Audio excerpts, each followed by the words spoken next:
In a globalized era, peoples and communities across the world have become culturally connected. The distinction between the global and the local has become progressively blurred. Because of developments in technology, communication, and transportation, we have become, as Marshall McLuhan had coined, a global village. Thus, our actions have the potential to impact not only our immediate surroundings, but can have short-term and even long-term impact on the world around us. It is precisely because of this that we have to reflect on our moral responsibilities and obligations. First, let us break down the terminology. Globalization is the term used to describe how we have become interconnected and interdependent all over the world. For example, Netflix allows people from all over the world to watch the same shows. You are watching Korean drama while at home in the Philippines, while your Phil-American relatives can be watching General Luna starring John Arcilla or The House of Us with the Katniel love team. Ethics, on the other hand, is the study of moral principles that govern a person's behavior or the conducting of an activity. For Socrates, it is the science of good and evil. In a broad sense, ethics of globalization is complex notions of moral ethical imperatives, the values and objectives that are in place based on human activities that can lead to the preservation of life on our planet Earth and the development of mankind itself.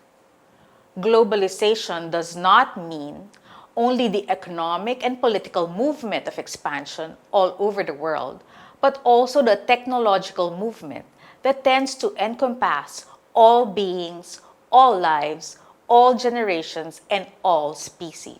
The world is now a shared space, and therefore globalization impacts all discussions of ethics and human rights as well.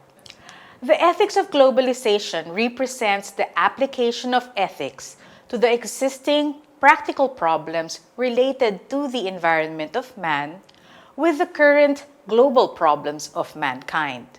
In fact, it sets the stage for ethical decision-making and ethical conduct and acceptable solutions to moral problems in theoretical as well as practical fields such as labor and migration, environment, politics, economics, media, etc.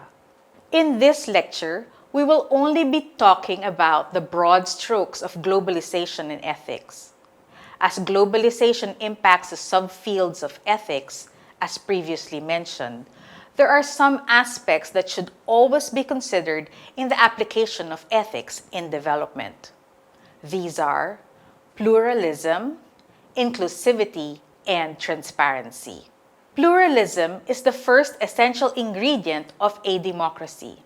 The recognition and affirmation of diversity within an organization, group, or a nation-state, which is seen to permit the peaceful coexistence of different interests, convictions, and lifestyle. It also means respect for diversity, while moral pluralism is the idea that there are varying ethical principles that they may conflict with one another, yet each of them is worthy of respect and consideration.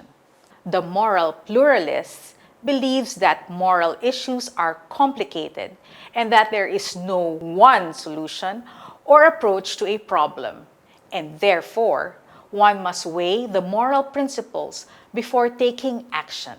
For example, can one say that the end justifies the means, even if some people may suffer in the process? Pluralism assumes that its practice will lead decision makers to negotiate solutions that contribute to the common good of the entire society.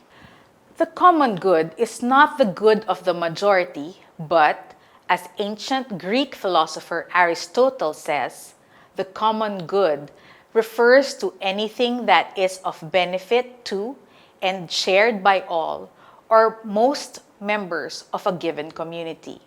In other words, the common good is inclusive. The common good presupposes respect for the person's fundamental and inalienable rights. It should contribute to the social well-being and development of the people and fosters peace and order. Examples of pluralism in the Philippines should include preserving Filipino values, indigenous cultures, and traditional cultural practices despite the influence of global media and other Western influences, as well as postmodern ideologies. A pluralist society is one in which many different groups and political parties are allowed to exist. As we said earlier, the common good is inclusive. Inclusivity means all individuals are treated fairly and respectfully, have equal access to opportunities and resources, and contribute fully to the organization's success. So what's the difference between plurality and inclusivity? To put it simply, plurality is about the what. It focuses on the makeup of your workforce, while inclusion is about the how, the creation of a work environment and culture that enables all people to participate and thrive. Inclusion begins with a commitment to decency, a commitment to respect others and not demean them, even unintentionally.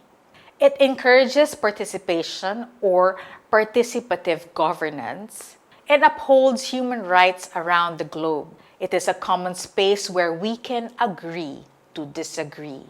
It is not about liking each other or being friends, but being able to work with people who are not our friends or who we don't even like, as long as we can move towards a common goal.